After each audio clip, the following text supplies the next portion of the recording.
É que eu tenho vindo tanto aqui... Ainda bem que eu... desculpa, ministro, ainda bem que eu não disse ministro do Supremo, então... É que eu tenho vindo tanto aqui que já estou virando senador.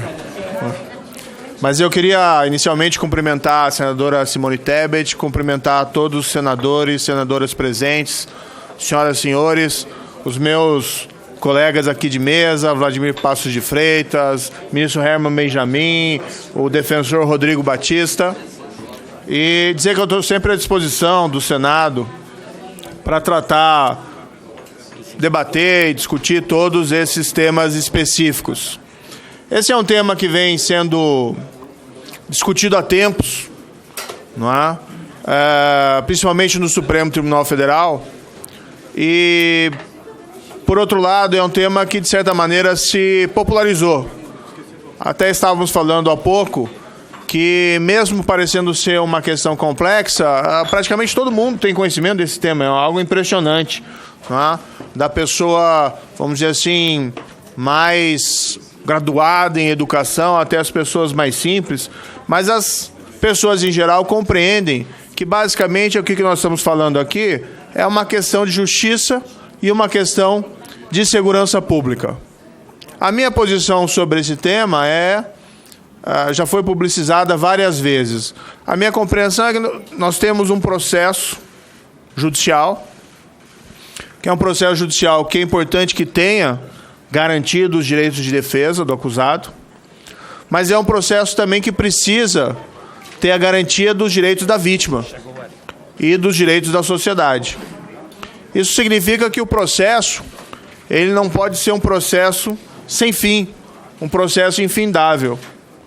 Então nós temos que estabelecer um momento a partir do qual um julgamento condenatório, criminal, ele passe a valer, que ele seja eficaz. O sistema de exigir o trânsito em julgado, o julgamento do último recurso, infelizmente, na nossa prática jurídica e na nossa legislação, que tem essa imensa prodigalização de recursos, leva a processos que muitas vezes não terminam, senão em uma década, senão em 20 anos, ou que terminam eventualmente com uma declaração de prescrição. Isso gera situações de injustiça, e todos conhecem casos concretos nos quais vítimas de crimes, seja a própria vítima ou seja os seus parentes, não viram na sua vida a realização da justiça, e geram situações que favorecem a proliferação de mais condutas criminais. A impunidade dos crimes é um dos fatores que acabam estimulando a reiteração desses crimes. Nós chegamos, infelizmente, no ano de 2017, com recorde de assassinatos no Brasil, mais 60 mil assassinatos. Isso para ficar só nessa espécie de crime. E nós assistimos, por outro lado, uma ineficiência do nosso sistema em relação a crimes de homicídio, feminicídio e qualquer outros crimes. Há aqueles que argumentam que seria necessário aguardar o último recurso por conta lá do princípio da presunção de inocência. O princípio da presunção de inocência é um princípio cardeal dentro do processo penal. É uma conquista civilizatória. Mas, em geral, no mundo inteiro, ele é compreendido basicamente em duas vertentes. Primeiro, você só condena alguém criminalmente quando você tem prova categórica. Prova acima de qualquer dúvida razoável. Não tem nada a ver isso, essa perspectiva, com questão de recurso. E ninguém vai, em algum momento, pretender mudar esse aspecto da presunção de inocência. Ninguém vai defender que alguém possa ser condenado sem que hajam provas suficientes sobre a sua responsabilidade criminal. Esse é o núcleo essencial da presunção de inocência. Numa outra vertente, se diz lá, olha, antes de um julgamento, ninguém deve sofrer a sanção criminal, ninguém deve ser preso. E também isso é correto, a prisão deve ser excepcional antes do julgamento.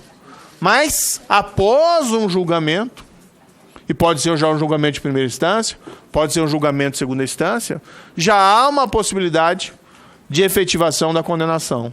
Se nós formos examinar direito comparado, nós pegamos 2 países que constituem berços históricos dos direitos humanos, dos direitos fundamentais, como Estados Unidos e França, como 2 tradições jurídicas diferentes, e nós vemos lá que a prisão antes do julgamento é excepcional.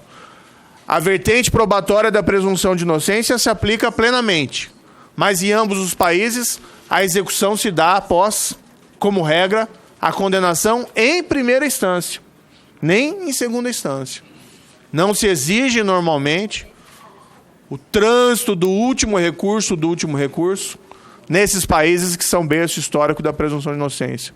Então, na nossa compreensão, é absolutamente compatível com a presunção de inocência, com os padrões civilizatórios, com a necessidade de dar uma resposta institucional à prática de crimes, que uma condenação em segunda instância possa ser, de imediato, executada. Sem excluir a possibilidade de que, após uma condenação em segunda instância, havendo uma plausibilidade de um recurso a um tribunal superior, por exemplo, a Defensoria Pública às vezes propõe recursos que são providos nas instâncias superiores. Numa circunstância excepcional, um tribunal superior, a partir de uma condenação em segunda instância, verifica lá que tem uma questão relacionada à liberdade de expressão, uma questão relacionada a uma aplicação inconstitucional da lei penal, possa conceder um efeito suspensivo excepcional para evitar a execução imediata daquela condenação em segunda instância. Como é o cenário no Supremo Tribunal Federal em relação a essa questão?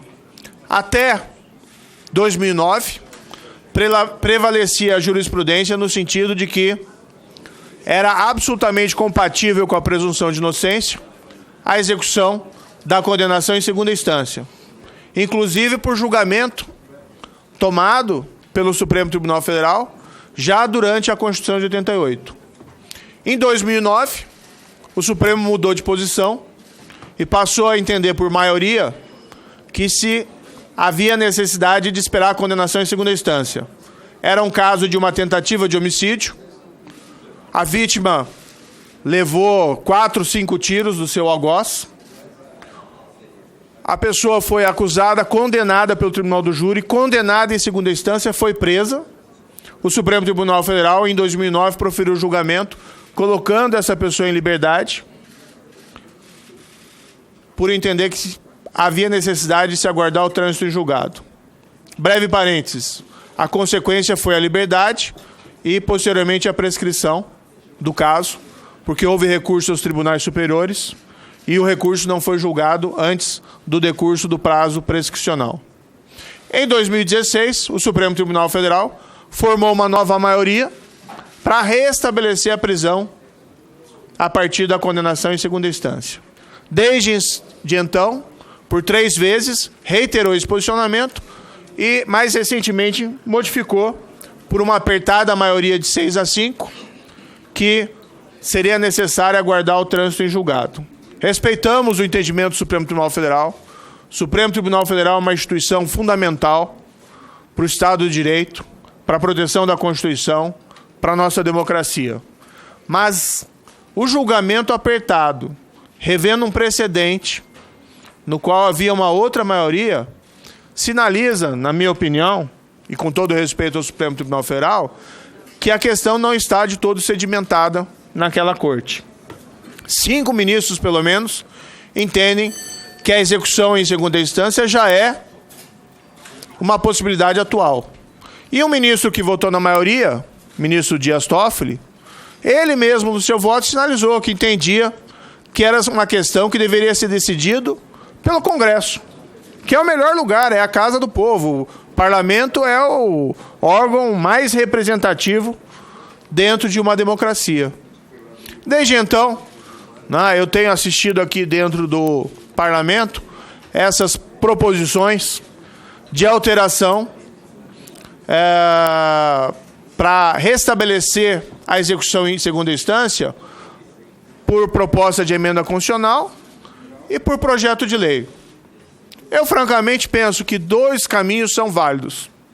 Os dois caminhos são possíveis e me parece que nessa maioria apertada e com o voto do ministro Dias Toffoli, essa é a sinalização igualmente do Supremo Tribunal Federal, tanto da possibilidade via PEC, como da possibilidade via projeto de lei. Em outra perspectiva, eu não vejo as duas iniciativas como mutuamente excludentes. Não existe nenhum problema em votar a PEC e votar concomitantemente o projeto de lei. Do ponto de vista da justiça e da segurança pública, eu vejo a questão com uma certa urgência. Desde a revisão do precedente, diversos condenados em segunda instância, e eu não me refiro aqui exclusivamente à corrupção, mas pessoas condenadas por crimes graves, inclusive de homicídios. Trouxe alguns casos e posso até falar depois nas perguntas, mas destacar um aqui em particular, um condenado em segunda instância por assassinato de policial federal na cidade de Cascavel. Dias depois o precedente foi colocado em liberdade. Um traficante perigoso do Rio de Janeiro, líder de facção criminosa, foi colocado em liberdade dias depois, por conta do novo precedente. Sem falar, tem vários casos que poderiam ser ilustrados, mas sem falar nos casos também envolvendo crime de corrupção, o que gera, assim, além da situação de injustiça, uma sensação de impunidade, uma sensação de abandono, uma sensação de insegurança.